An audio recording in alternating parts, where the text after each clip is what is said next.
मुझे फॉरवर्ड कर देना आज ये वीडियो, हमें इधर भी काम आ जाएगा, हमारे बच्चों को इधर भी देना है ना।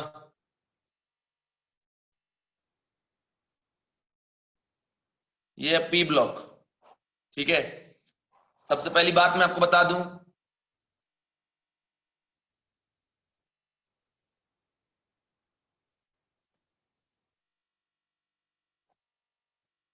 ये जो पी ब्लॉक है JEE में,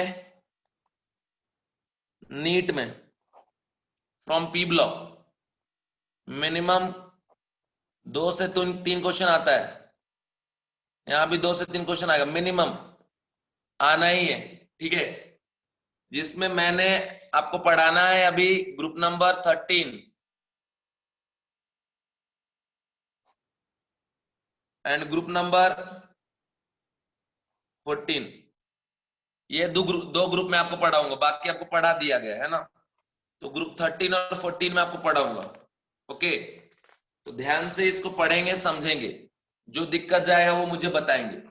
अब मैं आपको बताता हूं कि मैं पढ़ाते वक्त किस किस टॉपिक का यूज करूंगा, जो कि क्लास 11th का टॉपिक है केमिकल बॉन्डिंग का, उसे आप रिवाइज कर लीजिएगा। और इसमें अगर किसी को कोई प्रॉब्लम जाए तो वो बच्चा मुझे कांटेक्ट करेगा इंडिविजुअली एंड पूछेगा, अंडरस्टैंड। अब इसमें क्या है, जो इंपॉर्टेंट कंसेप्ट बच्चों,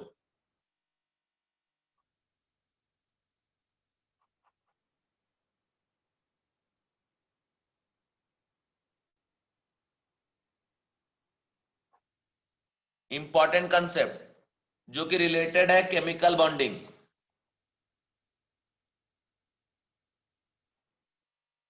जिसका मैं इधर यूज करने वाला हूं, ठीक है। इसमें सबसे फर्स्ट इंपॉर्टेंट बात है back bonding. Back bonding second है, मैं टॉपिक का नाम बता देता हूं, तुम लोग रिवाइज कर लेना, मॉड्यूल में होगा, ठीक है। दूसरा है इनर्ट पेयर इफेक्ट,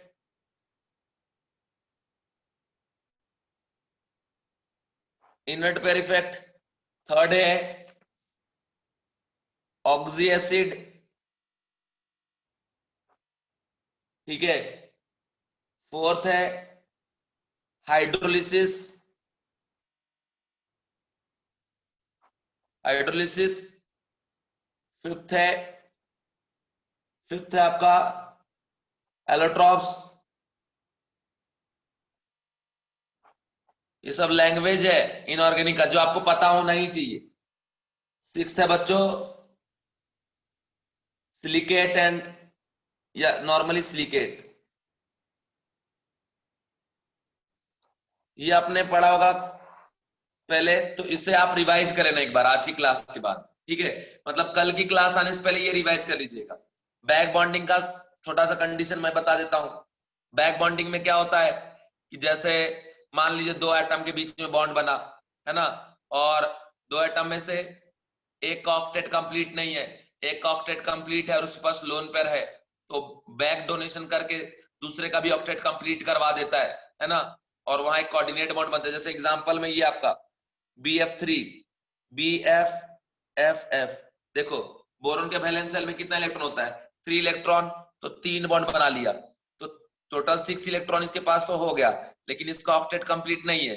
इसके पास एक प्रेजेंट होता है क्या आपका वैकेंट ऑर्बिटल, और हर एक फ्लोरीन के पास क्या प्रेजेंट होता है आपका lone pair of electron, okay, lone pair of electron. तो कंडीशन क्या है कि देख रहा होता है ये फ्लोरीन की इसका ऑक्टेट कंप्लीट नहीं है, रो रहा है, तो ये क्या करता है अपना लोन पेयर इलेक्ट्रॉन इसको बैक डोनेट कर देता है, पीछे से डोनेट कर देता है।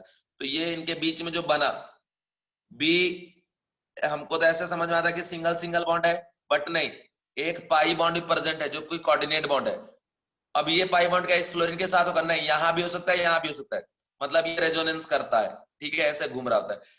अब इसी कंडीशन को हम लोग क्या बोलते हैं बैक बॉन्डिंग। तो बैक बॉन्डिंग का क्राइटेरिया क्या हो जाएगा, सुन लो सीधा सीधा बात, कि दो एटम के बीच में ऑलरेडी एक बॉन्ड बना हो, ठीक है, और उसमें से एक एटम के पास हो वैकेंट ऑर्बिटल, दूसरे के पास हो लोन पेयर इलेक्ट्रॉन। तो जिसके पास लोन पेयर इलेक्ट्रॉन है, जिसको वैकेंट है, उसको उसने डोनेट कर दे इलेक्ट्रॉन, तो डोनेट करने के थ्रू जो बॉन्ड बना उसको हम लोग बोलते हैं कोऑर्डिनेट बॉन्ड। और ये जो कोऑर्डिनेट बॉन्ड है वो कन्वर्ट हो रहा है डबल बॉन्ड, मतलब this coordinate bond converted into pi bond, और इसी को हम लोग क्या बोलते हैं बच्चा लोग बैक बॉन्डिंग। ठीक है। और बैक बॉन्डिंग से रिलेटेड एक क्वेश्चन आ चुका है एग्जाम, बहुत ज्यादा इंपॉर्टेंट, बहुत पॉपुलर क्वेश्चन है, जो नीट में, जेई में, है ना, मेंस, एडवांस, इसमें एम्स में सारे फॉर्मेट में आ चुका है। क्वेश्चन क्या पूछता है कि बताइए BF3, BCl3, है ना, BBr3 और BI3 में एसिडी कैरेक्टर किसका ज्यादा होगा? ठीक है, किसका ज्यादा एसिडी कैरेक्टर होगा? तो हम लोग ये सोचते हैं कि भैया जितना ज्यादा इलेक्ट्रोनेगेटिविटी का डिफरेंस होगा उसका एसिडी कैरेक्टर क्या उतना ज्यादा, बट यहाँ ऐसा नहीं है बच्चों, यहाँ ऐसा नहीं है। नॉर्मल तरीके से समझेंगे तो लगेगा एसिडी कैरेक्टर ये है, लेकिन ये गलत है। यहाँ बैक बॉन्डिंग का कंसेप्ट इन्वॉल्व होता है, यहाँ पे बैक बॉन्डिंग का कंसेप्ट इन्वॉल्व होता है। ओके, अब इस बैक बॉन्डिंग में होता क्या है, जैसे मान लो ये बोरॉन, मैं ये रफली आपको पढ़ा रहा हूं, मैं डिटेल में नहीं पढ़ा रहा हूं, मैं एक्चुअली डिटेल में पढ़ा दूं, इनको पढ़ाने में एक दिन मुझे लगता है, ठीक है, 2-2 ढाई घंटे। जैसे ये बोरॉन है, तो बोरॉन फ्लोरीन के बीच में सिंगल बॉन्ड के अलावा एक पार्शियल डबल बॉन्ड कैरेक्टर भी होगा, क्योंकि ये घूम रहा है पाई बॉन्ड, है ना। बैक बॉन्डिंग यहां भी, बैक बॉन्डिंग यहां भी, बैक बॉन्डिंग यहां भी, बैक बॉन्डिंग, ठीक है। बैक बॉन्डिंग यहां भी हो रहा है, BCl Cl Cl, फिर इधर BBr Br और ये Br, ओके, और इधर से Bi I और ये I। आपको पता होगा कि बोरॉन लेविस एसिड की तरह बिहेव करता है, एक्सेप्ट करता है पेयर ऑफ इलेक्ट्रॉन। तो अब देखिए इसके पास क्या है, इसका ऑक्टेट भी कंप्लीट है, लेकिन हम लोग को बाहर से दिख रहा है इनकम्प्लीट। क्यों कंप्लीट है? Due to back bonding. मान लो ये इसको बैक बॉन्डिंग, इसको बैक बॉन्डिंग, इसको बैक बॉन्डिंग, ठीक है। अब मान लो कोई भी आया इधर से लेविस बेस, जो इलेक्ट्रॉन पेयर यहां डोनेट करना चाह रहा है, यहां यहां यहां, तो जितना जल्दी एक्सेप्ट करेगा एसिडी कैरेक्टर क्या उतना ज्यादा। तो देखिए जैसे इधर से अटैक कोई करेगा इस पे, इसका जो कोऑर्डिनेट बॉन्ड, जो बैक बॉन्ड है, वो क्या होगा? ब्रेक होगा। तो जहां पे बैक बॉन्ड इजिली ब्रेक होगा उसका एसिडी कैरेक्टर क्या होगा बच्चा? हाई होगा। अब कहां का बैक बॉन्ड इजिली ब्रेक हो रहा है, ये डिपेंड करेगा उसके बॉन्ड के स्ट्रेंथ पे, और बॉन्ड का स्ट्रेंथ डिपेंड करेगा कि किस टाइप के ओवरलैपिंग से बना है। अब देखिए यहाँ जो बैक बॉन्ड बना है, इसमें फ्लोरीन का अगर कॉन्फ़िगरेशन लिखेंगे तो लास्ट एटम कहां पे होता है? 2p ऑर्बिटल में, और इसका भी कौन सा? 2p। तो ओवरलैपिंग यहाँ पे क्या है आपका? 2p 2p, यहाँ पे 2p और कौन सा? 3p, ठीक है। यहाँ पे कौन सा? 2p और 4p, यहाँ पे 2p और कौन सा? 5p, okay. तो देखिए जितना साइज ऑर्बिटल का बढ़ते जाता है, ओवरलैपिंग का जो एक्सटेंट है कम होता जाता है, और ओवरलैपिंग जितना कम होगा स्टेबिलिटी क्या उतना ज्यादा। समझ गए? मतलब साइज का मिसमैच है। यहाँ 2p 2p ओवरलैपिंग है बैक बॉन्ड के लिए, यहाँ पे बैक बॉन्ड के लिए 2p 3p है, यहाँ पे 2p 4p है, यहाँ 2p और 5p, ठीक है। तो ज्यादा स्टेबल वो होगा ना जिसमें साइज इक्वल। जैसे शादी ब्याह में जाते क्या बोलते रे, ये लड़का लड़की देखो साइज ठीक है, हाइट वाइट ठीक है, बढ़िया जोड़ी है। और कभी कभी बोलते हैं ना, देखो लड़का का साइज हाइट छोटा है, लड़की की हाइट अधिक है, या हम लोग बोलते हैं लड़की की हाइट कम है, लड़का का हाइट ज्यादा है। मिसमैच जोड़ी है, मिसमैच जोड़ी हो गया, मतलब अनस्टेबल है ना, ऐसा बोलते हैं ना। तो बस वही बात यहाँ भी, जहां मिसमैचिंग होगा स्टेबिलिटी कम होगा। मेरी बात समझ पाए क्या बच्चों आप लोग? तो जैसे स्ट्रेंथ कम होता जा रहा है इधर से इधर जाने पे बैक बॉन्डिंग का, तो जब अटैक कोई करेगा बाहर से इस पे, तो इजिली पाई बॉन्ड किसका टूटेगा? BI वाला, फिर BBr वाला, फिर BCl। सबसे लेट कौन टूटेगा? BF3 वाला। इसीलिए लेविस एसिड कैरेक्टर सबसे ज्यादा किसका होता है? BI3 का, कंपेरेबल टू BBr3। फिर इधर से सबसे कम इसका। तो एसिडिक कैरेक्टर सबसे ज्यादा हो जाता है BI3 greater than BBr3 greater than BCl3, and सबसे कम, सबसे घटिया, सबसे बेकार किसका? BF3 का, क्योंकि इसका जो बैक बॉन्ड है वो टूटने का नाम ही नहीं लेगा। क्या आपको बैक बॉन्ड समझ में आया बच्चों? बैक बॉन्ड समझ में आया आपको? बैक बॉन्ड समझ में आ गया या नहीं आया? Give me answer please. Back bond आ गया, ठीक है। इसके बाद देखो इनर्ट पेयर इफेक्ट आप पढ़ लेना डिटेल में, है ना। ये आपको पीरियोडिक टेबल में भी पढ़ना है, ये आपको केमिकल बॉन्डिंग में भी पढ़ना है। तो दोनों में से कहीं ना कहीं आपको थ्योरी मिल जाएगा, देख लेना मॉड्यूल में, ओके। मॉड्यूल से रीड कर लेना, हमें पूछ लेना कोई भी दिक्कत किसी को जाए तो। और उसके बाद ऑक्सी एसिड, ठीक है। हाइड्रोलिसिस, एलोट्रोपिक सिलिकेट, ये तो एलोट्रॉप्स तो पता ही है आपको कि जब कोई एक एलिमेंट नेचर में 2 और 3 फॉर्म में एग्जिस्ट करे तो उसको एक दूसरे का हम लोग क्या बोलते हैं, एलोट्रॉप्स बोलते हैं, जैसे carbon diamond, carbon graphite, carbon का फुलरीन, है ना। हाइड्रोलिसिस क्या होता है, जब किसी कंपाउंड को आप वाटर के साथ रिएक्ट कराओगे तो क्या हो जाएगा आपका हाइड्रोलिसिस। तो ये तो इजी है। ऑक्सी एसिड में जरा आपको बताता हूं बच्चों, ठीक है, समझ गए, समझ गए। एक बात मैं यहाँ पे जरा इंपॉर्टेंट बता रहा हूँ, ये सब अभी मैं पढ़ाना स्टार्ट नहीं किया, ये बस रिवीजन चल रहा है। कंडीशन क्या है कि देखिए जो एसिड है ना वो होता है 2 टाइप का नॉर्मली, एक होता है हाइड्रा एसिड और दूसरा होता है आपका ऑक्सी एसिड, ठीक है। ये इंफॉर्मेशन आपको पता होना चाहिए। और एसिड के लिए डिफाइन होता है बेसिसिटी, बेसिसिटी जिसको हम लोग बोलते हैं n factor of what acid, जिसको हम लोग बोलते हैं रिप्लेसेबल, रिप्लेसेबल H+, और जितना एक्सेप्ट करेगा OH माइनस वही उसका क्या कहलाएगा, बेसिसिटी। अंडरस्टैंड बच्चों, क्योंकि एसिड बेस का थ्योरी 3 हम लोग पढ़ते हैं, Lewis acid base theory, Bronsted Lowry और अरेनियस एसिड बेस थ्योरी। तो तीनों के हिसाब से अलग अलग कंडीशन है ना। H+ जो लॉस करता है वो भी एसिड हुआ, OH माइनस जो एक्सेप्ट करता है वो भी एसिड हुआ, लोन पेयर जो एक्सेप्ट करता है वो भी एसिड हुआ। H+ के टर्म्स में जो जितना H+ लॉस करेगा उसका बेसिसिटी उतना होगा। कोई एक लॉस कर रहा है बेसिसिटी 1, 2 लॉस कर रहा है बेसिसिटी 2, 3 लॉस कर रहा है बेसिसिटी 3। अगर कोई OH माइनस एक्सेप्ट कर रहा है तो 1 OH माइनस एक्सेप्ट करने पे बेसिसिटी कितना होगा 1, 2 एक्सेप्ट करेगा तो 2, 3 एक्सेप्ट करेगा तो 3। अगर कोई लोन पर एक्सेप्टर है तो जितना लोन पर एक्सेप्ट करेगा वही उसका क्या कहलाएगा, बेसिसिटी। अंडरस्टैंड बच्चों, understand, give me answer please, yes और नो। यहाँ पे आ गया। बट मेनली जो हम लोग बात करते हैं बच्चों, हम लोग बात करते हैं मान लो कोई HA है, टूट रहा है H+ में और A- में, तो मेनली बात करें H+ डोनर वाले का, समझ गए। तो सबसे पहली बात याद रखिएगा कि किसी कंपाउंड में हाइड्रोजन प्रेजेंस होने से वो एसिड नहीं हो जाता, अदरवाइज CH4 एसिड होना चाहिए था, SiH4 एसिड होना चाहिए था। क्या ये सब एसिड होता है क्या, नहीं, ठीक है। एसिड होने के लिए कंडीशन ये कि किसी को पानी में डुबो दो, वो H+ अगर रिलीज कर रहा है या कुछ भी करके वाटर में H+ आ गया तो उसको बोलते हैं कि भैया ये सब्सटेंस जो है वो एसिड है, इसीलिए यहाँ पे H+ जनरेट हुआ।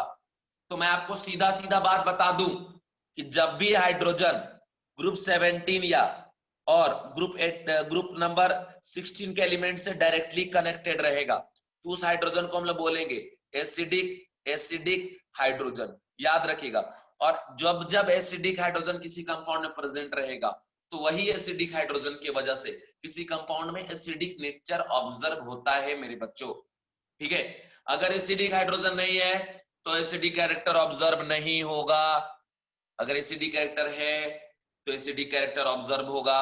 अंडरस्टैंड, क्लियर, पिक्चर क्लियर हो रहा है, कोई दिक्कत किसी को, कोई प्रॉब्लम नहीं होना चाहिए, ठीक, ठीक है, समझ गए, कोई प्रॉब्लम नहीं है ना, सच बोलो। जब H+ डायरेक्टली कनेक्टेड हो ग्रुप 17 से या 16 के एलिमेंट से तो उस हाइड्रोजन को हम क्या कहेंगे, एसिडिक हाइड्रोजन। और एसिडिक हाइड्रोजन ही जब वाटर में जाएगा तो H+ के फॉर्म में जनरेट होगा, ठीक है, समझ गए।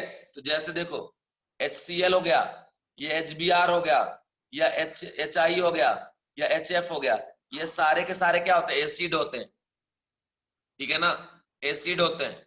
और इसमें एसिडिक कैरेक्टर सबसे ज्यादा किसका होगा, सबसे ज्यादा HI का, फिर HBr का, फिर HCl का, और फिर HF का। ऐसा क्यों, क्योंकि सबसे इजीली बॉन्ड कहाँ पे टूटने वाला है, HI में टूटने वाला है, क्योंकि बॉन्ड का लेंथ ज्यादा तो बॉन्ड वीक, और बॉन्ड वीक तो टूटने का टेंडेंसी क्या आपका ज्यादा, है ना। तो यहाँ पे ये हो गया आपका कैरेक्टर, एसिडिक कैरेक्टर, ये है आपका एसिड। दूसरा बच्चों H2S भी क्या आपका एसिड है, H2O में भी एसिडिक कैरेक्टर होता है ना, क्योंकि देखो हाइड्रोजन डायरेक्टली कनेक्टेड है किससे, सल्फर से, हाइड्रोजन कनेक्टेड है किससे, ऑक्सीजन से, हाइड्रोजन कनेक्टेड है किससे, आयोडीन से, और ये ग्रुप 17 का, ये क्या 16 का। तो याद रखना एसिडिक हाइड्रोजन हम उसी को काउंट करेंगे जो ग्रुप 16 से और 17 से डायरेक्टली कनेक्टेड होगा मेरे प्यारे बच्चों। Understand, give me answer please, answer बस हाँ ना देते जाओ, बाकी तुम्हें टेंशन जाने नहीं दूंगा, एक एक बात बता दूंगा, बस ध्यान से देखते जाना। इसके नोट्स भी मैं भेजने वाला नहीं हूँ, ओके। नोट्स में भेजने वाला नहीं हूं, ध्यान से देखते जाना।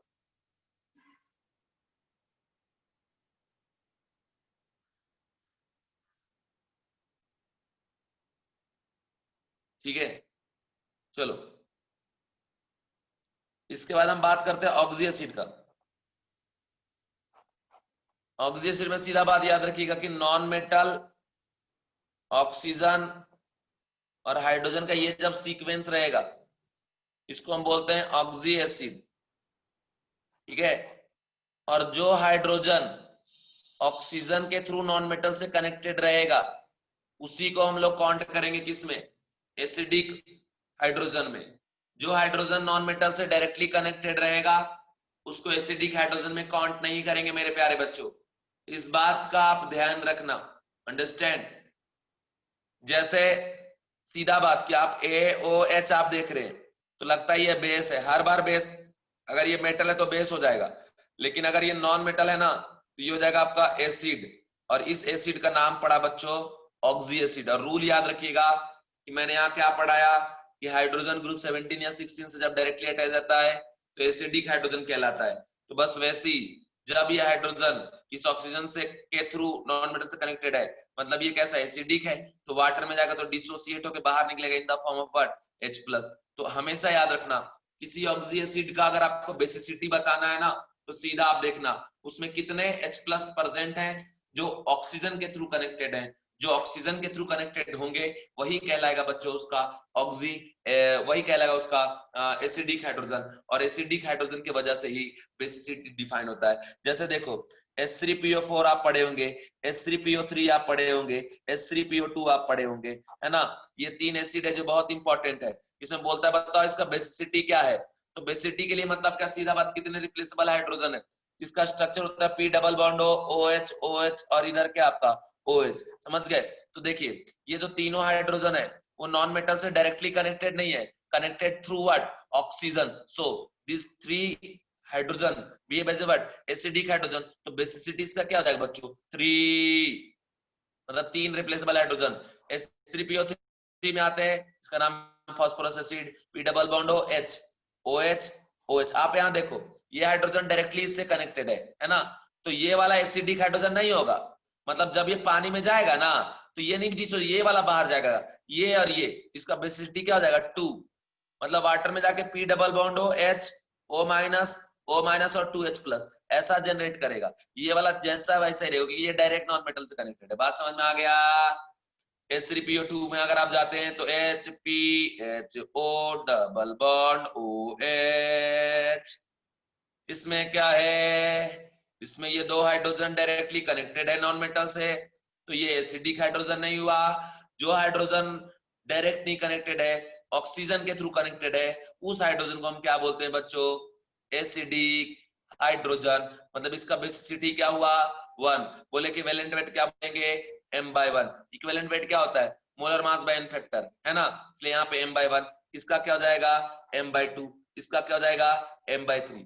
ठीक है, तो ये सारे बच्चे ऑक्सी एसिड हो गए, और बहुत सारे हैं, बहुत सारे आप पढ़े होंगे। ठीक है, चलो ठीक है, इसमें एक और इंपॉर्टेंट है, मैं इसका जरा बात कर देता हूँ। नाम है orthoboric acid H3BO3। Okay, H3BO3 नाम है इसका। अब इसमें देखो इसका स्ट्रक्चर भी कैसा होता है, देखो ये जो है JEE में, नीट में, ठीक है, जेई एडवांस में, मेंस में, KVPY में, सभी फॉर्मेट के एग्जाम में आ चुका है बच्चा। तो ध्यान सुनो होता क्या है, बहुत इंपॉर्टेंट है। एक्चुअल में स्ट्रक्चर हम लोग ऐसे पढ़ते हैं BOH OH OH। अगर पूछा बेसिसिटी, हमने भी आपको क्या पढ़ाया कि नॉन मेटल के थ्रू जो ऑक्सीजन, मतलब नॉन मेटल के से जो डायरेक्टली कनेक्ट ना हो, मतलब ऑक्सीजन के थ्रू जो हाइड्रोजन कनेक्टेड हो, उसको हम लोग क्या बोलते हैं एसिडिक हाइड्रोजन। तो यहाँ आप देख पा रहे होंगे कि ये जो हाइड्रोजन है वो ऑक्सीजन के थ्रू बोरॉन से कनेक्टेड है, ये जो हाइड्रोजन है वो ऑक्सीजन के थ्रू बोरॉन से कनेक्टेड है, ये जो हाइड्रोजन है ऑक्सीजन के थ्रू कनेक्टेड है। तो आपके मन में ऐसा आएगा कि सर आप ही ने तो पढ़ाया था कि जब जब नॉन मेटल से हाइड्रोजन ऑक्सीजन के थ्रू कनेक्टेड हो तो वो एसिडिक हाइड्रोजन, मतलब 1 2 3, तो यहाँ पे बेसिसिटी 3 होना चाहिए। अगर ऐसा करेंगे बच्चों तो गलत हो जाएगा। इसका रीजन क्या मैं बताता हूँ। ऑब्जर्व ये हुआ है कि जब H3BO3 को जब वाटर में ऐड करते हैं ना तो कंपाउंड बनाता है ये BOH4 माइनस और प्लस H प्लस। मतलब इसने H प्लस लॉस नहीं किया, HOH में से ये टूटा H प्लस और OH माइनस, ये OH माइनस को इसमें जाके अटैक कर दिया और ये H प्लस फ्री हुआ। ठीक है, तो ऐसा क्यों हो रहा है? इसलिए हो रहा है क्योंकि बोरॉन के पास वैलेंस शेल में 4 ऑर्बिटल है, 4 में से 3 बॉन्ड बना लिया तो बच्चा एक वैकेंट ऑर्बिटल। ठीक है, तो मतलब ये बिहेव कर रहा है एज ए लेविस एसिड, है ना। और लेविस एसिड में जो वाटर का जो लोन पेयर है वो यहां जाकर अटैक कर रहा है, इसके साथ ये एक बॉन्ड बना रहा है, तो इधर से एक H प्लस रिलीज हो रहा है। तो H3BO3 में से हाइड्रोजन ये वाला रिप्लेस नहीं है, रिप्लेसेबल नहीं है, दिस इज नॉट रिप्लेसेबल। ये क्या कर रहा है कि वाटर का OH माइनस को होल्ड कर रहा है, और वाटर में OH और H प्लस दोनों होता है, तो अगर OH माइनस को होल्ड कर लेगा तो ऑटोमेटिक H प्लस फ्री हो जाएगा। तो एक मॉलिक्यूल एक ही OH माइनस को होल्ड कर सकता है, क्योंकि अगर बोरॉन का कॉन्फ़िगरेशन देखे 1s2 2s2 2p6 sorry 2p1, तो इधर से 2 इधर और एक इधर ग्राउंड स्टेट पे, एक्साइटेड स्टेट पे जंप करके इधर चला जाएगा। No no no no no no no no no, यहाँ बैक बॉन्डिंग वाला कंसेप्ट नहीं है। ठीक है, ये है कंडीशन और ये इधर है ऐसा, तो ये 3 बॉन्ड बना रखा है, इधर इधर है वैकेंट है। ठीक है, समझ गए। तो अब इस वैकेंट में क्या आ रहा है, OH माइनस जाके अटैक कर ले रहा है, जैसे यहाँ पे अटैक करेगा, ठीक है, तो एक पे एक ही अटैक हो रहा है, एक H प्लस फ्री हो रहा है। तो याद रखना बच्चों, ये कोई चैप्टर नहीं है, सीधा बात याद रखो, ये डायरेक्ट आता है। इनऑर्गेनिक पढ़ने का क्या रूल है मैं आपको बताता हूँ। जो जो इंपॉर्टेंट कंपाउंड है ना उसके एक अलग से नोट्स बनाइए, और जो एक्सेप्शन है उसका अलग से नोट्स बनाइए, उसको बार बार रिवाइज करते रहिए। ठीक है, उसको एकदम रट डालो पढ़ पढ़ के। ठीक है, तो इसीलिए बच्चों कभी भी अगर आपको पूछे कि बताओ H3BO3 का बेसिसिटी क्या, तो सीधा बोलिएगा 1, इसका इक्विवेलेंट वेट क्या होगा, तो m/1। ठीक है ना, तो ये बात आप ध्यान रखना।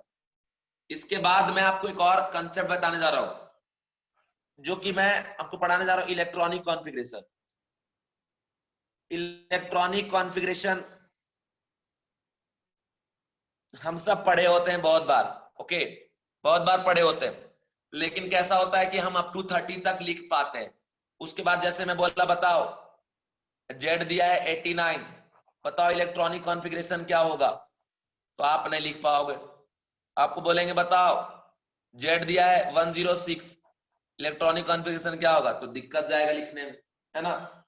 तो ये प्रॉब्लम जाता है लिखने में। ओके, तो मैं कैसा आपको बताने जा रहा हूं बच्चों, यहाँ पे एक इंपॉर्टेंट कंडीशन आपको बताने जा रहा हूं, एक आरके टेक्निक मेथड बताने जा रहा हूं, and by using RK technique method आप किसी भी एटम का जो कि अप टू एटॉमिक नंबर 1 से 118 तक कोई भी है, एक्सेप्शन वाले को छोड़ के, इसका नहीं, एक्सेप्शन वाला तो एक्सेप्शन है क्योंकि वो रूल को फॉलो नहीं करता। मतलब जो भी एटम अब प्रिंसिपल को फॉलो करते हैं उनकी कॉन्फ़िगरेशन आप बहुत ही इजीली लिख सकते हो। ठीक है, अब उसका आरके टेक्निक मेथड क्या, जरा ध्यान से समझिएगा। आरके टेक्निक मेथड क्या कहता है, कहता है कि देखो आपको पता होगा कि किसी एटम में क्या होता है, न्यूक्लियस होता है, सेल होता है, सेल नंबर स्टार्ट होता है 1 से और जाता है अप टू कहां तक, आपका इन्फिनिटी तक। सेल में क्या होता है, सबसेल का नेमिंग कैसे करते हैं, SPDFGHIJK ऐसा, बट हमारा जो काम है वो SPDF में ही निपट जाता है, इसलिए हम लोग SPDF में ही काम करते हैं।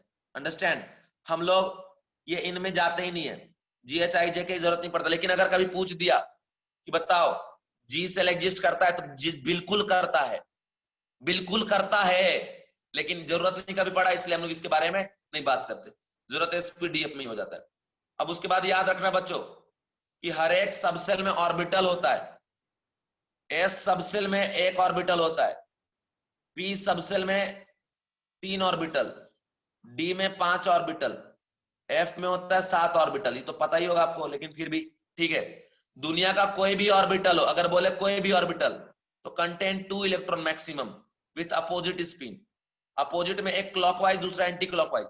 बट बुक वालों का बहुत गंदा आदत है बुक वाले, जो भी बुक वाले है, कोई मॉड्यूल प्रिंट करता है या दुनिया का कोई भी बुक आप देखो, उनका बहुत बड़ा घटिया आदत है कि हर बार ऐसे ही लिखेंगे, जैसे उनको पहले ऐसे भरना बाद में से, बच्चा सोचता है ऐसे ही भरना। नहीं, जेईई नीट में क्वेश्चन आ चुका है कि क्या आप पहले बार बार ऐसे भरेंगे? नहीं, जरूरी नहीं है। रूल ये है कि पहले आप अगर ऐसे भरे तो बाद में ऐसे भर दो, ये भी करेक्ट है।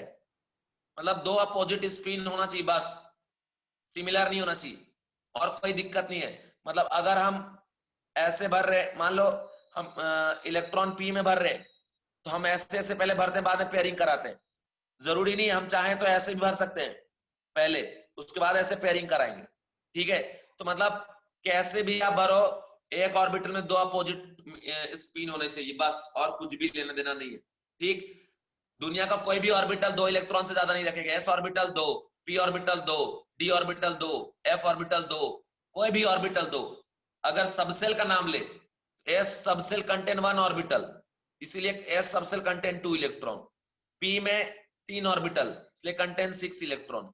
डी में 5 ऑर्बिटल, तो कंटेन 10 इलेक्ट्रॉन। अगर मैं बात करूं एफ में, तो चूंकि 7 ऑर्बिटल है, एक ऑर्बिटल दो, तो टोटल कितना हो गया? 14 इलेक्ट्रॉन। अंडरस्टैंड बच्चों? गिव मी आंसर प्लीज, जल्दी जल्दी बता दो, मेरे को टॉपिक स्टार्ट करना है, जल्दी से बताओ, जल्दी बता दो यार। ठीक है, इसके बाद याद रखें, इस सेल नंबर को रिप्रेजेंट करते हैं हम लोग एन से। ठीक है, सबसेल के लिए एल का वैल्यू यूज करते हैं। ठीक है, ये हो गया आपका प्रिंसिपल क्वांटम नंबर या अजीमुथल क्वांटम नंबर। ठीक है, अब इसी पे जाते हैं। सुनो, जिस सेल नंबर पे रहोगे ना, नंबर वाइज सबसेल वहां उतना ही एग्जिस्ट करेगा। मतलब सेल नंबर 1 पे कितने सबसेल होंगे? 1। सेल नंबर 2 पे कितना होगा? 2। सेल नंबर 3 पे कितना होगा? 3। सेल नंबर 4 पे कितना होगा? 4। सेल नंबर 5 पे कितना होगा? 5। सेल नंबर 6 पे कितना होगा? 6। ये क्या है? Type of shell. Shell number जितना होगा, नंबर वाइज सबसेल वही होगा। और सबसेल ऑलवेज स्टार्ट होगा एस से, तो यहाँ पे सिर्फ कौन हुआ? एस। और सेकेंड सेल में 2 है, तो स्टार्ट कहां से होगा? एस से। तो यहाँ पे कौन कौन हो गया? S P. यहाँ पे एस पी डी, यहाँ पे एस पी डी और एफ। यहाँ पे एस पी डी एफ के अलावा एक होगा जी, यहाँ पे S P D F G H. लेकिन लिखेंगे नहीं, सिर्फ हम एस पी डी एफ तक ही लिखेंगे। अंडरस्टैंड बच्चों? अब बोलोगे सर ये सभी में ऐसे ऐसे ऐसे इसको कैसे सेपरेट करेंगे? कैसे सेपरेट करेंगे? सेपरेट करने का तरीका ये है कि अगर S1 वाला है तो इसको कोफिशिएंट में 1 लगा दो। हम लोग किसी को रिप्रेजेंट करते हैं एन एल, है ना? N shell number, l subshell. Subshell s है तो ये 1, ये 2s, ये 3s, ये 4s, ये 5s। ठीक है, आगे 6s ऐसे, ये 2p, ये 3p, ये 4p, ये 5p, ये 3d, ये 4d, ये 5d, ये 4f, ये 5f। कभी मैं आपसे पूछ दो बताओ 1p होता है कि नहीं, तो सीधा नहीं होता, क्योंकि 1 में सिर्फ कौन है? s। अगर बोले 2d नहीं, 2f नहीं, 3f नहीं। समझ गए? क्योंकि s स्टार्ट होता है 1 से, एक बार जो जहां से स्टार्ट हो उसके आगे बार बार आएगा। p स्टार्ट होता है कहां से? 2 से, उसके बाद हर बार वैसे ही आएगा। d स्टार्ट होता है 3 से, f स्टार्ट होता है 4 से। यहां तक जो बातें मैंने बताया आपको समझ में आ गए बच्चों? गिव मी आंसर प्लीज, सारे बच्चे आंसर दीजिए, सारे बच्चे आंसर दीजिए। मैं पढ़ाऊंगा, क्वेश्चन बनेंगे बाद में आपसे। ठीक है, ध्यान से देखो, अब बोलते जाओ। ठीक है, बताते जाओ कि हाँ सर बन रहा है, समझ में आ रहा है। अगर कोई दिक्कत जाए तो वो भी आप बता दीजिए। ओके, चलिए यहां तक हो गया। अब बच्चों मैं आपको बता दूं एक बात यहां पे, कि अब हम आते हैं आर्के टेक्निक पे।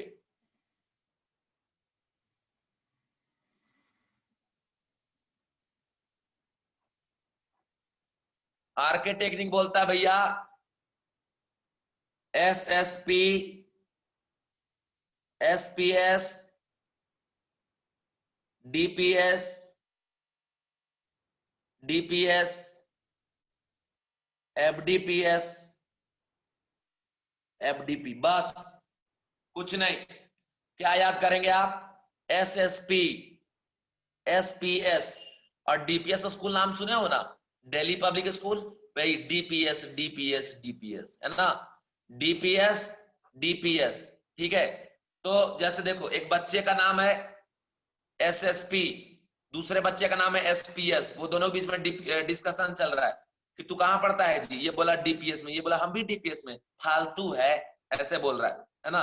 तो क्या हो गया, एसएसपी, एसपीएस, डीपीएस, डीपीएस, फालतू, डीपीएस, एफडीपी। ओके, तो ये चीज आप याद रखें, फिंगर पे याद करिए, SSP, SPS, DPS, DPS, FDPS, FDP. एक बार बोलो सब लोग मेरे साथ, घर पे बैठे हो ना, बोल तो सकते हो ना, बोलेंगे देखिए याद हो जाएगा, ये प्रैक्टिकली है, पिछले 6 साल से पढ़ा रहा हूं बच्चों को, और एक बार पढ़ा दिया जो टॉपिक, उसके क्वेश्चन बच्चे से बनते हैं अप्रोक्सीमेटली 80 to 90%, और आपसे भी बनेंगे, एक एक बच्चे से बनेगा, कंसंट्रेट करो बस, है ना।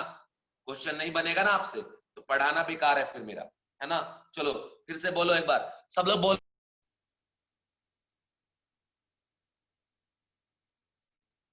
चलो सब लोग बोलो तो एक बार,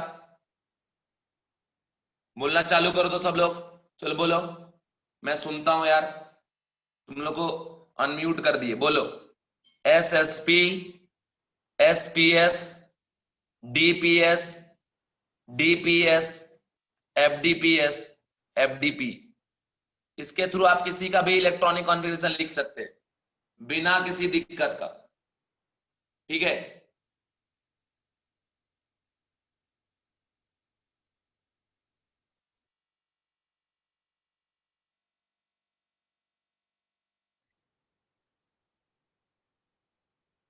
चलो बोलो, बोलो, SSP, SPS, DPS, DPS, FDPS, FDP.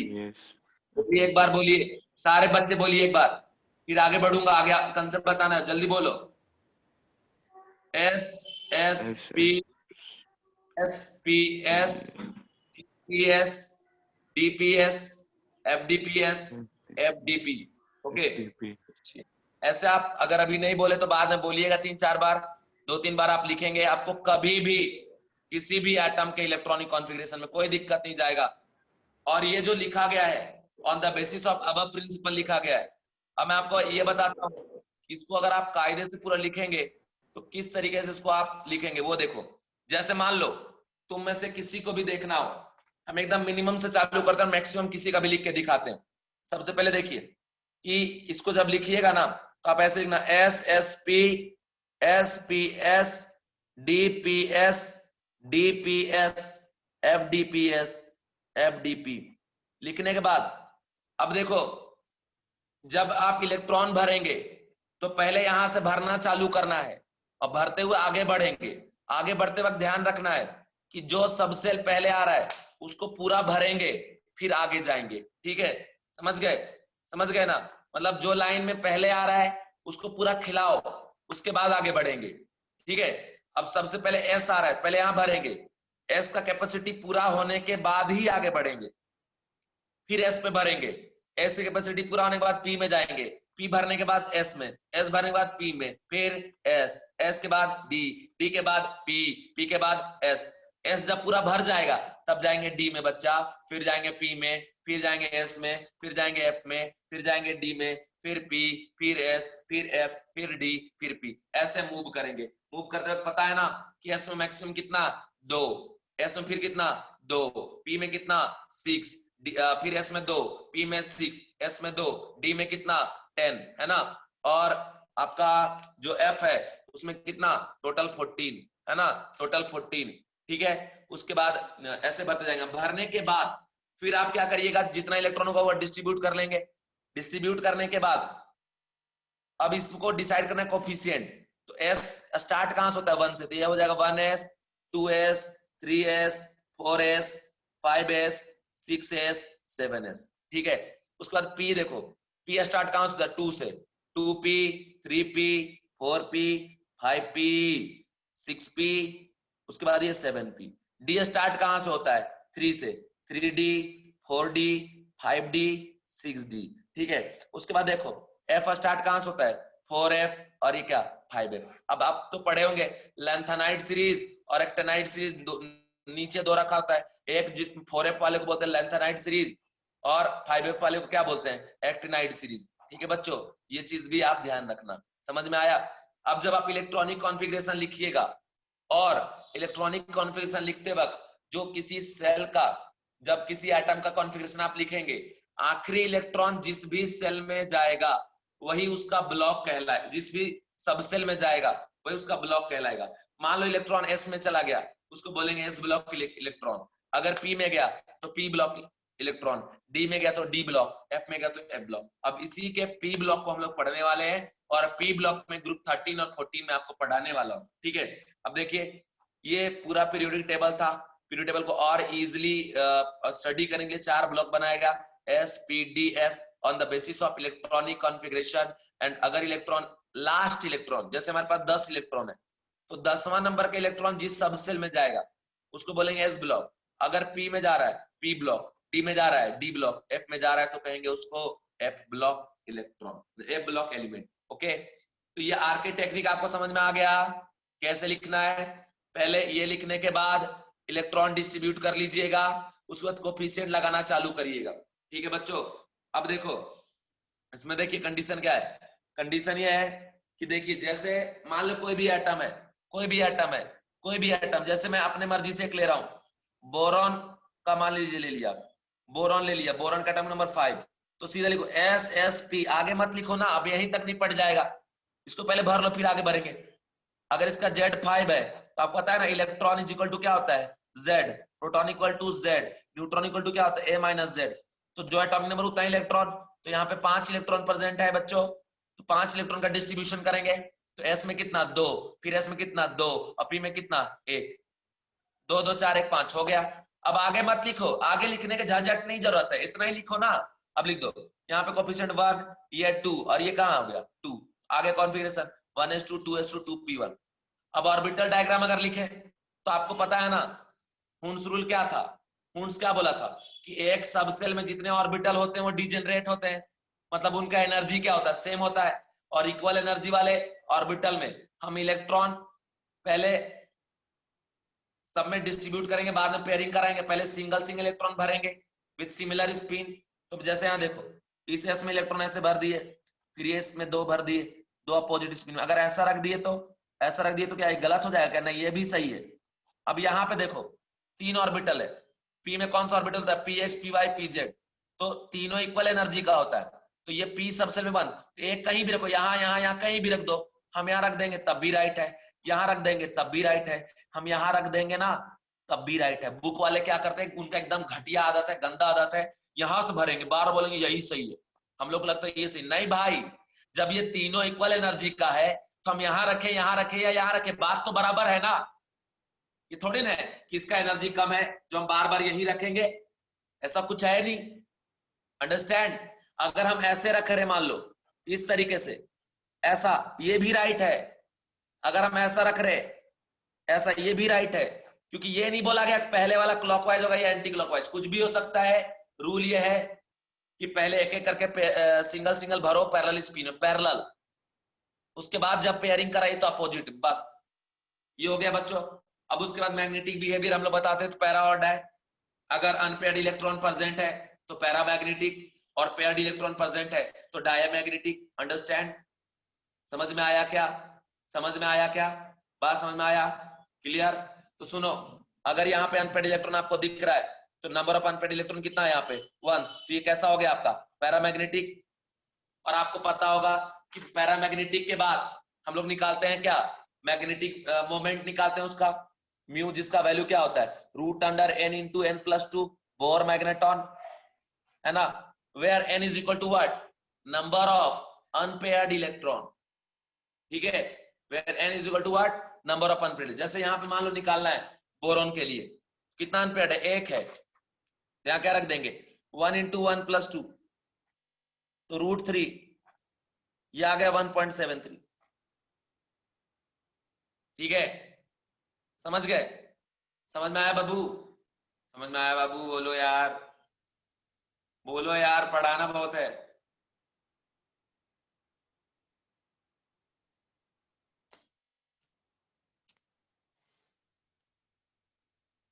देखो 3-4 मैसेज सिर्फ आता है।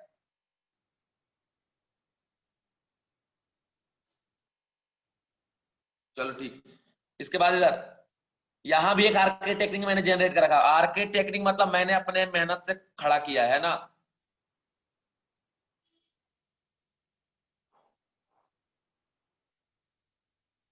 आरके टेक्निक, ठीक है, आरके टेक्निक है कि ये टाइम आपको बचाएगा, ठीक है ना, टाइम आपका बचाएगा।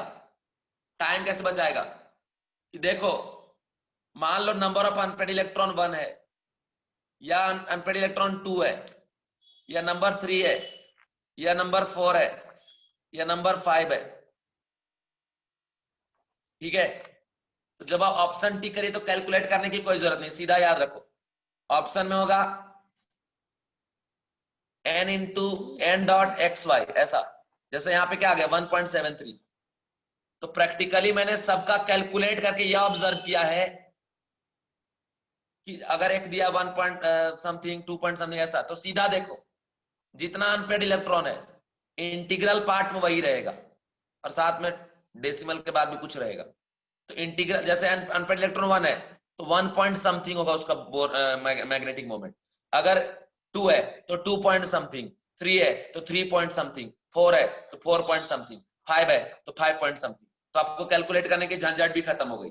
आप प्रैक्टिकली देख सकते हैं, जैसे मान लो 2 है तो 2 इंटू 2 प्लस 2 करेंगे, कितना हो जाएगा √8, मतलब क्या आपका 2 √2, मतलब कितना 2 इंटू 1.41, मतलब कितना 2.82 आया ना। अनपेयर 2 कितना है 2 पॉइंट समथिंग। तो वही मैं आपको बता दिया, वही मैं आपको बता दिया कि अगर जितना अनपेयर इलेक्ट्रॉन होगा ना, उसका जब मैग्नेटिक मोमेंट निकालिएगा तो मत निकालो, सीधा डायरेक्ट मार दो। डायरेक्ट कैसे मारोगे डायरेक्ट, तो इंटीग्रल पार्ट में वही होगा जो नंबर ऑफ अनपेयर इलेक्ट्रॉन है, बस। तीसरा क्वेश्चन बच्चों और डेंजरस बनता है, यहाँ पे मैग्नेटिक मोमेंट लिख के दे देता है 1.73 या 2.82 ऐसा, बोलेगा find out number of unpaired electron, है ना। ऐसा क्वेश्चन आप 11th में सॉल्व किए होंगे। हम वहां पे क्या करते हैं कि magnetic moment is equal to root under n into n plus 2, है ना, ऐसा। फिर हम इक्वेट करते हैं 1.73 से, स्क्वायरिंग बोथ साइड, बहुत लंबा कैलकुलेशन जाता है। आरके टेक्निक कहता है इतना कुछ मत करो। आरके टेक्निक बोलता है बेटा सीधा सा, आरके टेक्निक बोलता है सीधा सा, सीधा सा। अगर किसी का magnetic moment x dot y z ऐसा दिया हुआ है, तो जो ये इंटीग्रल पार्ट है और ये फ्रैक्शनल पार्ट, तो जो इंटीग्रल पार्ट है वही उसमें नंबर ऑफ अनपेड इलेक्ट्रॉन होगा। अगर x है तो number of unpaired electron is equal to what, x। सीधा सीधा बात। अब आप इससे रिलेटेड क्वेश्चन सॉल्व करके देखना, 100% हमेशा सही होगा, करेक्ट होगा, कभी भी आपको कोई दिक्कत नहीं जाएगा, ठीक है। समझ गए बच्चों, तो ये कंडीशन मैंने आपको बता दिया। अब देखो ये जो कॉन्फ़िगरेशन लिखने का तरीका बताया है, ये कॉन्फ़िगरेशन लिखने का तरीका सिर्फ नॉर्मल कॉन्फ़िगरेशन में वैलिड है, मतलब एक्सेप्शनल वाले पे ये रूल मत लगा देना। जैसे क्रोमियम हो गया, कॉपर हो गया, सिल्वर हो गया, गोल्ड हो गया, प्लेटियम हो गया, प्लेटिनम हो गया, ये सब एक्सेप्शनल है। तो एक्सेप्शन वाले पे लगाओगे तो गलत ना हो जाएगा, बाकी उसके अलावा कहीं भी लगाओ। जैसे मान लो अब तुम लोग के डिमांड पे हम लिखेंगे, हम 5 क्वेश्चन लेंगे, पहले जो बच्चा 5 क्वेश्चन सेंड करेगा कि सर इलेक्ट्रॉनिक कॉन्फ़िगरेशन जरा लिख के दिखाओ किसी भी एटॉमिक नंबर पे, बताइए। जैसे बताओ, बताओ एटॉमिक नंबर, बड़ा से बड़ा बताओ, 86 बताओ, लिख के दिखाएंगे। 87 बताओ, वो भी लिख के दिखाएंगे। 114 लिख के दिखाएंगे। बोलो लिख के दिखाए, बोलो जल्दी, बोलो जल्दी। 114 एक क्वेश्चन है, 114। और बोलो दूसरा, बोलो दूसरा, बोलो अनुष्का, बोलिए बाबू, क्वेश्चन एक बोलिए कोई भी। 200, 200 होता नहीं लेकिन ये भी लिख सकते हैं। 200 क्यों लिखे भाई, 118 तक ही होगा ना।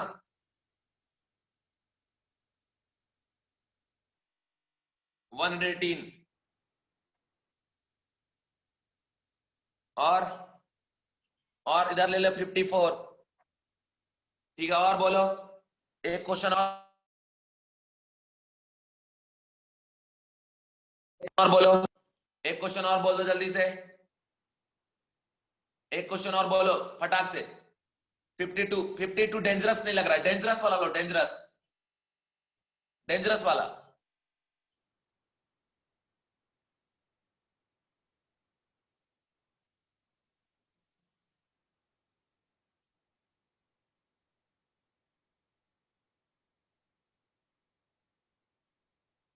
चलो 111 ले लिए, ठीक है। चलो ये 5 क्वेश्चन मैं लिख के दिखाता हूं, कोई भी हो, S block, D block, F block, किसी का भी हो, कोई फर्क नहीं पड़ता, ठीक है।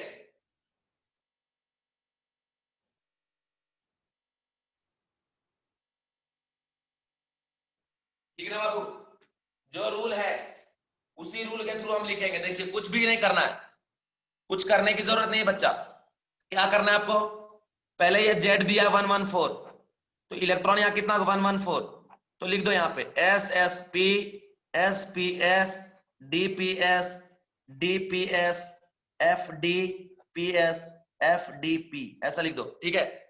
और बुक में दिखता हुआ ना memory map, memory map, memory map कुछ काम नहीं आता एग्जाम में, है ना, वो याद ही नहीं होता यार। ये आरके टेक्निक आपको बहुत काम आएगा। देखो टोटल कितना इलेक्ट्रॉन हमारे पास है 114, डिस्ट्रीब्यूट करो 2 2 6, कितना हो गया 10 और 2 12 और 6 18 और 2 20 और 10 30 और 6 36 और 2 38 और 10 48 और 6 54 और 2 56 और 14 70 और 10 80 और 6 86 और 2 88 88 और 14 102 102 और 10 112, ठीक है 112। अब बचा कितना 2, तो 2 चला गया यहाँ पी में। समझ में आया बाबू लोग, ऐसे है आर्के टेक्निक, और ये कहीं नहीं मिलेगा पूरा आपको, कोई भी बुक में ढूंढ लो। ये मैंने अपने मेहनत से इसको प्रिपेयर किया है, ठीक है।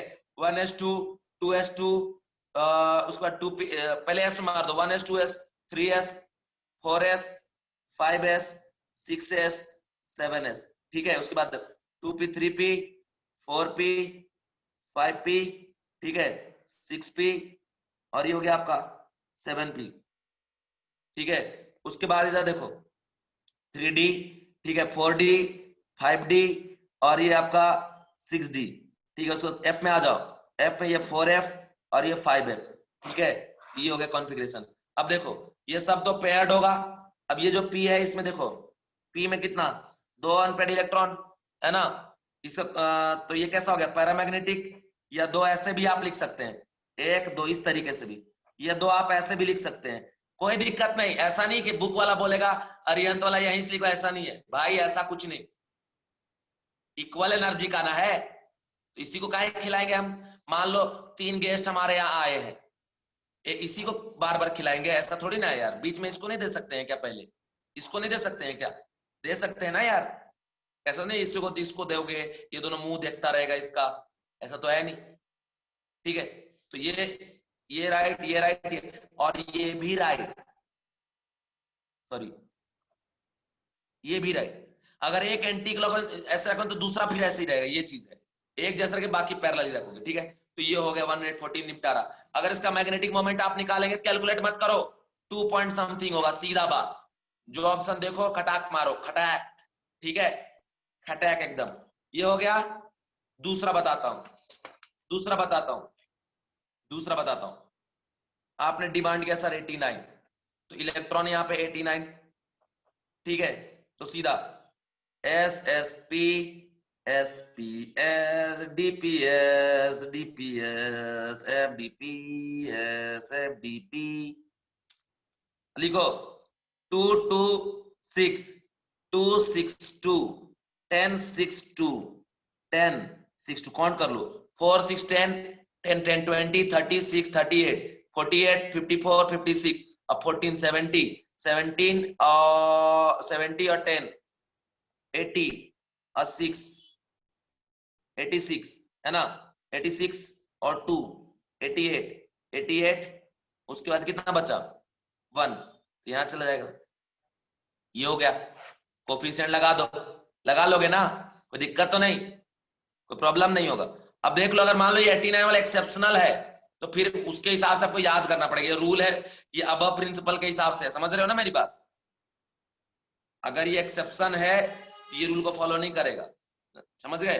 दूसरा अगर 118 का बात करें तो लिखो फिर यहाँ पे S S P, S P S, D P S, D P S, F D P S, F D P, S S P, S P S, D P S, D P S, F D P S, F D P. 226 262 1062 1062 count करो 6 4 10 12 और 6 18 और 2 20 20 और 10 30 36 32 कितना हो गया 38 और 10 48 54 और 2 56 56 और 14 क्या हो गया 70 70 और 10 क्या हो गया 80 80 और 6 कितना हो गया 86 और 2 88 88 और 14 102 102 10 112 और 6 118 तो मतलब लास्ट वाले का भी आप लिख दिए। ठीक है, ये कौन से ब्लॉक का एलिमेंट हो गया पी ब्लॉक, डायमैग्नेटिक, कोई भी अनपेयर्ड इलेक्ट्रॉन नहीं है।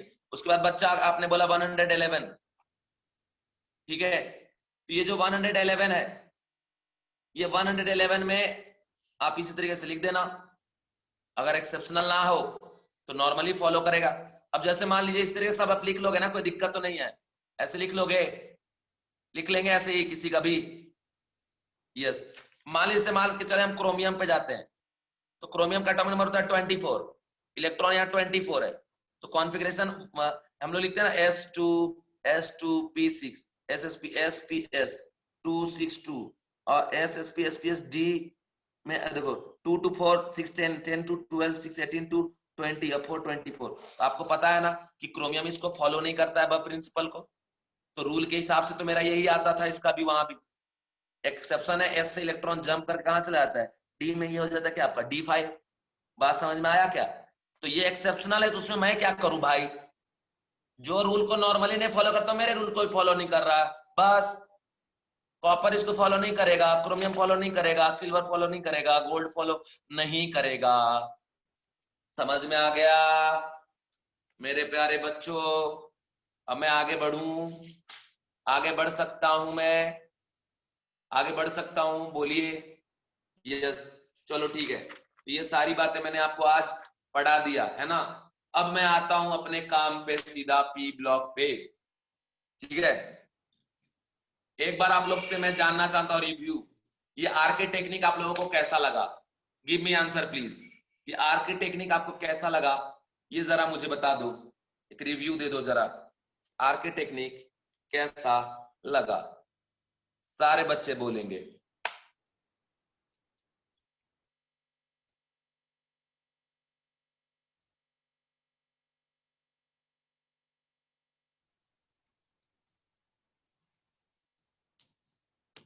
सारे बच्चे का मैसेज आना चाहिए भाई। फिजिकल केमिस्ट्री में रिवीजन करवाते वक्त ऐसे आपको बहुत सारे टेक्निक में बताने वाला हूं,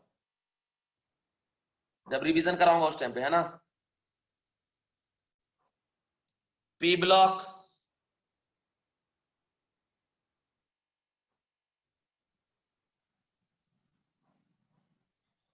ग्रुप नंबर 13, ठीक है।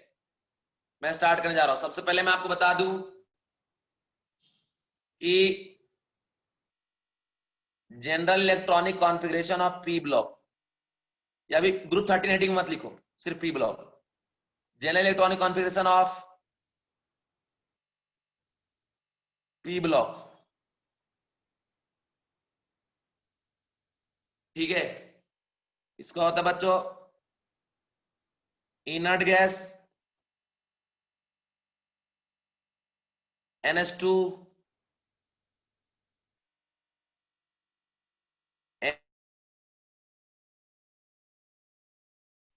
ठीक है, NH2NP 1 से 6, ठीक है, समझ गए? क्लियर? ये हो गया जनरल इलेक्ट्रॉनिक कॉन्फ़िगरेशन। अब आपको ये बात अच्छे से पता होगा कि मेरा जो पीरियोडिक टेबल है, मॉडर्न पीरियोडिक टेबल, उसमें टोटल 18 ग्रुप बनाए गए हैं, है ना, और मेन पीरियोडिक टेबल में S, P और D को ही इन्वॉल्व किया गया है।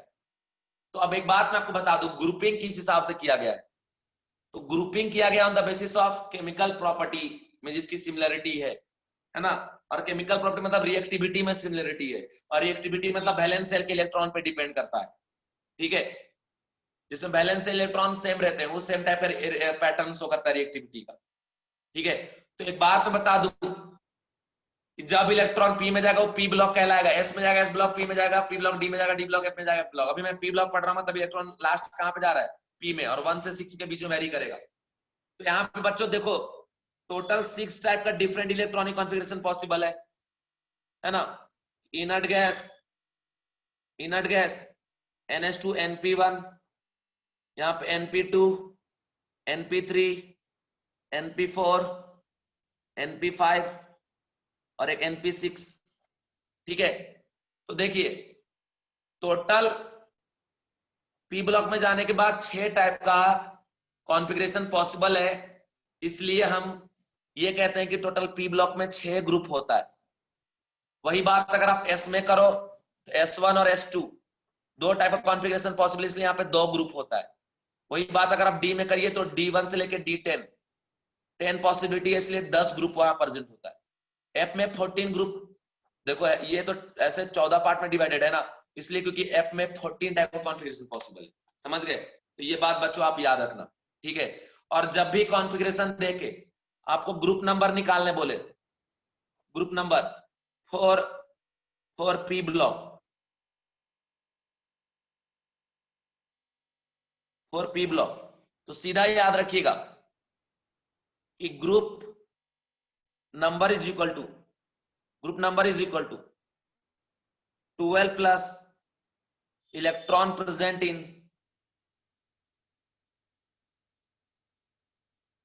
P subshell. ठीक है, सीधी बात कि सबसे पहले लास्ट इलेक्ट्रॉन अगर पी में जा रहा है तभी वो पी ब्लॉक कहलाएगा। और पी में कितने टाइप की पॉसिबिलिटी है? P1 P2 P3 P4 P5 P6, है ना। अब अगर इलेक्ट्रॉन प्रेजेंट है पी में 1, तो ग्रुप नंबर क्या हो जाएगा उसका? ग्रुप नंबर 12 प्लस 1 P1 पे, मतलब कितना 13। अगर P2 है तो 12 प्लस 2 कितना 14। P3 है तो 12 प्लस 3 कितना 15। P4 है तो 12 प्लस 4 कितना 16। और P5 है तो 12 प्लस 5 कितना 17। और अगर बात करूं P6 का तो 12 प्लस 6 कितना हो जाएगा 18। तो इस तरीके से कोई भी पी ब्लॉक का एलिमेंट अगर आपको लिख के कहीं भी दिया है बच्चों, तो बाय यूजिंग दिस कंसेप्ट आप उसका ग्रुप नंबर फाइंड आउट कर सकते हैं अगर कॉन्फ़िगरेशन लिख के दिया है। लेकिन ये मेथड वैलिड है सिर्फ किसके लिए? पी ब्लॉक एलिमेंट के लिए। एस के लिए अलग कंसेप्ट होता है, डी के लिए अलग कंसेप्ट होता है। तो जब रिवाइज कराऊंगा उस टाइम आपको बताऊंगा। ओके, तो ये बात यहां तक आपको समझ में आ गया क्या कि आखिर क्यों पी ब्लॉक में 6 ग्रुप होते हैं? ठीक है, आखिर ये ग्रुप क्यों बनाया गया? तो बाबू स्टडी में थोड़ा सा इजी आ जाए, इजीनेस आ जाए, इसलिए इस टाइप का ग्रुपिंग किया गया, ताकि हम एक ग्रुप के बारे में पढ़े तो समझ में आए कि उस ग्रुप में जो भी रहने वाले एलिमेंट है उनकी प्रॉपर्टी किस टाइप की है, हमको समझ में आ जाए। ओके, तो ये आपको समझ में आ गया बच्चा लोग? Give me answer please. आ गया समझ में? आ गया समझ में? बताओ, आ गया समझ में? आप बस हाँ ना बोल के हमको अप्रिशिएट करते जाओ। देखो आपके मार्क्स कैसे आते हैं जेई में और नीट में, तो खटाखट खटाखट आएगा, टेंशन मत लो, पढ़ते जाओ। ये आ गया। अब इसी में एक कड़ी और है कि मान लो आपको पीरियड नंबर आपको निकालना है। पीरियड नंबर, तो पीरियड नंबर सभी पे वैलिड है, general SPDF। Maximum value of principal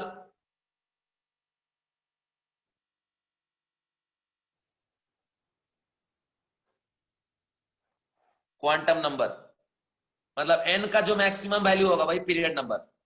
ठीक है, जैसे आपने पहले कॉन्फ़िगरेशन जो मैंने लिखा है उसमें अगर पीरियड नंबर डिसाइड करना हो, देखो जरा, जैसे इसमें आपने पूछ दिया कि सर बताओ ये किस पीरियड का एलिमेंट है, ये किस पीरियड का एलिमेंट है, किस ब्लॉक का है, किस ग्रुप का है। देखो पी में जा रहा थी, कैसा हो गया आपका पी ब्लॉक। और पी ब्लॉक के ग्रुप नंबर क्या होता है 12 प्लस एक्स, इसमें कितना जा रहा है 2, तो कितना हो गया 14। और ग्रुप पीरियड नंबर कौन सा? तो मैक्सिमम वैल्यू ऑफ n 2 3 3 4 4 6 4 5 4 6 7, तो मैक्सिमम n का वैल्यू क्या है 7। इसका पीरियड नंबर क्या आ जाएगा 7। ऐसे पीरियड ब्लॉक और ग्रुप डिसाइड करते हैं। ठीक है, समझ गए? समझ में आ गया बच्चों? पीरियड कैसे डिसाइड करें समझ में आ गया? मैक्सिमम वैल्यू ऑफ n देख लेना, वही उसका क्या कहलाएगा पीरियड नंबर। ओके ओके, बोलो बोलो, चलो ठीक है। चलिए अब हेडिंग में लिखिएगा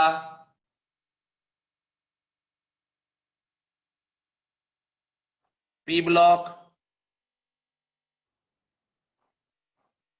ग्रुप 13, ठीक है। पी ब्लॉक ग्रुप 13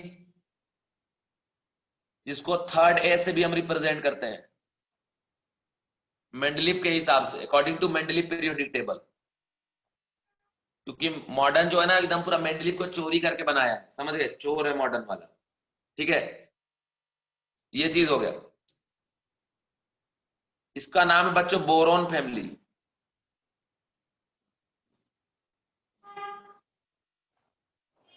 हर ग्रुप का जो फर्स्ट मेंबर है ना उसके हिसाब से हम लोग नेमिंग देते हैं, ठीक है। अब इस ग्रुप में एलिमेंट कौन कौन सा है, तो बोरॉन, एल्यूमिनियम, है ना, गैलियम, इंडियम, हेलियम, ठीक है।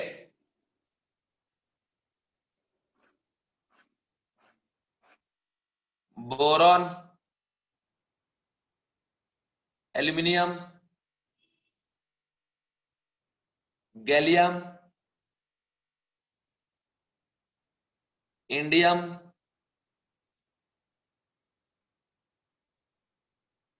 हेलियम। अच्छा ठीक है, मेरे को पढ़ाने से पहले एक बात बताओ कि आपको किस लेवल का मैं रखूं इसको, जेई जेई लेवल तक पूरा लेके जाऊं ना, एडवांस तक, उसका बेनिफिट आपको कि क्वेश्चन फिर आपसे बनेगा पूरा,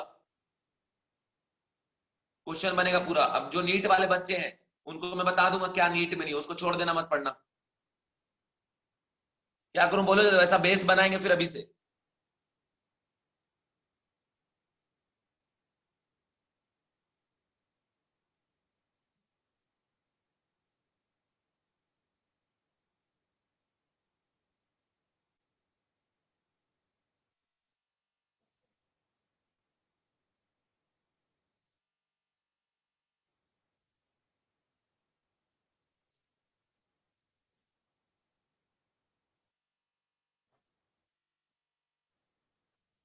देखो ये आ गया, boron, aluminium, gallium, indium, thallium. अब बच्चों इसमें से एटॉमिक नंबर निकालने के लिए एक बात मैं आपको बता दूं, ठीक है। ठीक है, इधर देखो, ये है मैजिक नंबर, आपने पढ़ा होगा,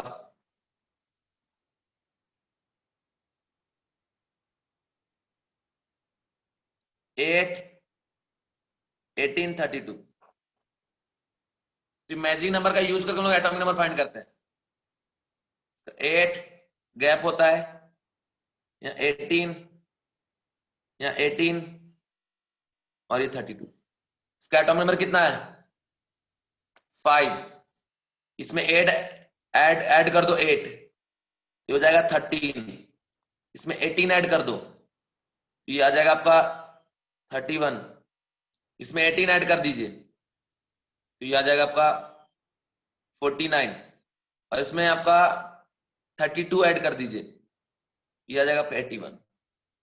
इस तरीके से हम लोग मैजिक नंबर के हेल्प से फाइंड आउट कर लेते हैं किसी का भी एटॉमिक नंबर, ठीक है। अब अगर आपको एटॉमिक नंबर पता है, इसके इसमें कोई भी एक्सेप्शन नहीं है electronic configuration point of view से, इसका आप कॉन्फ़िगरेशन भी लिख सकते हैं। इसका हो जाएगा क्या, 1:2:2p1, इसका 1:2:2p6, 3:3p1, इसका इसका हो जाएगा आपका 4:4p1, इसका 5:5p1, है ना, इसका 6:6। इस तरीके से जाएंगे। मतलब अगर कॉन्फ़िगरेशन हम लिखे, यहाँ पे क्या आ जाएगा कि इनर्ट गैस 2:2p1, यहाँ आ जाएगा इनर्ट गैस 3:3p1, यहाँ पे आ जाएगा inert gas. Outer core electronic configuration एक जैसा होगा, 4:4p1, यहाँ पे हो जाएगा 5:5p1, यहाँ पे हो जाएगा इनर्ट गैस 6:6p1। इस तरीके से हम लिख देंगे ये इलेक्ट्रॉनिक कॉन्फ़िगरेशन, ठीक है। समझ गए बच्चों। अब एक बात मैं बता दूं, इसमें जो एल्यूमिनियम है ना, सेकेंड मोस्ट अबंडेंट एलिमेंट है ऑन अर्थ क्रस्ट। ये बात आप याद रखना, एल्यूमिनियम अर्थ पे पाया जाता है सेकेंड नंबर पे सबसे ज्यादा, ठीक है। ये पॉइंट बना के लिख लीजिएगा, एल्यूमिनियम। और पीरियड नंबर देखो, पीरियड नंबर देखो, यहाँ मैक्सिमम वैल्यू कितना है, 2 है एन का, इसका पीरियड नंबर 2 है। इसका पीरियड नंबर 3, ये पीरियड नंबर 4, ये 5 और ये पीरियड नंबर 6। ये सारी बातें बता दिए। लिखिएगा aluminium is second most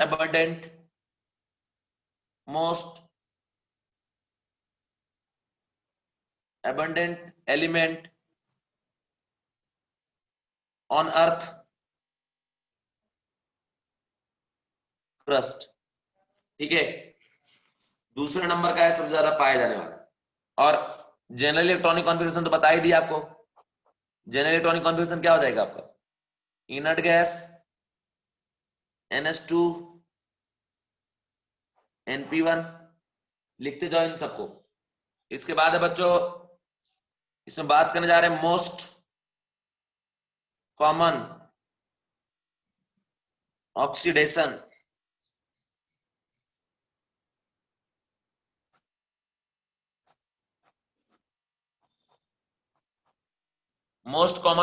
state. तो सुनो, ऑक्सीडेशन स्टेट क्या होता है कि जब कोई एटम कंपाउंड के फॉर्मेशन में जाता है या आयन बनता है, उस प्रोसेस में वो जितना इलेक्ट्रॉन का लॉस या गेन करता है वही उसका क्या होता है, आपका ऑक्सीडेशन नंबर।